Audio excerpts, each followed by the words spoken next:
अगर आपको एक्सपर्ट बनना है टेक्निकल एनालिसिस में तो ये 10 चीज को आपको फॉलो करना बहुत जरूरी है। पहली चीज, price action is the king. अगर आपको चार्ट रीड बिना किसी इंडिकेटर के करना आता हो या फिर समझ रहा हो चार्ट, तो आपका 50% of the work is done. आपको चार्ट रीड करना आता है वो बहुत हो गया।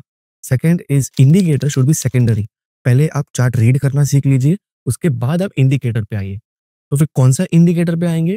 Third one, EMA, moving average, any simple moving average, exponential moving average, and they are the best indicator in the world. Fourth one is basic chart pattern, higher high, higher low, double top, double bottom. Basic सा chart pattern सीख लो, बहुत हो जाता है, that is more than enough. Fifth, volume is 50% of the technical analysis. Volume अगर समझ गया आपको तो आपका चार्ट में 50% वर्क इज डन, आपको कुछ करने की जरूरत नहीं है। और sixth is wicks does matter. When there is a candle and you see the high spring on it, high line on it, that is wicks. और वो मैटर करता है, वो मालूम पड़ता है कि क्या कब क्यों हो रहा है और क्या सेलिंग पावर ज्यादा है कि बाइंग पावर ज्यादा है।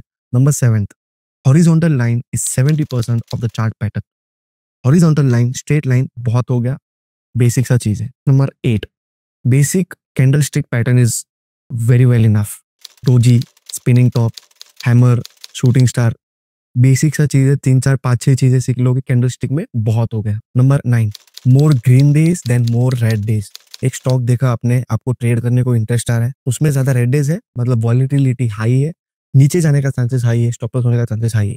More green days then more red days in one particular chart. And number 10, 5 minutes time frame, more noise, more trade, more emotion trigger. Go higher on time frame, less trade, less emotion trigger, less noise, and that will be good for you.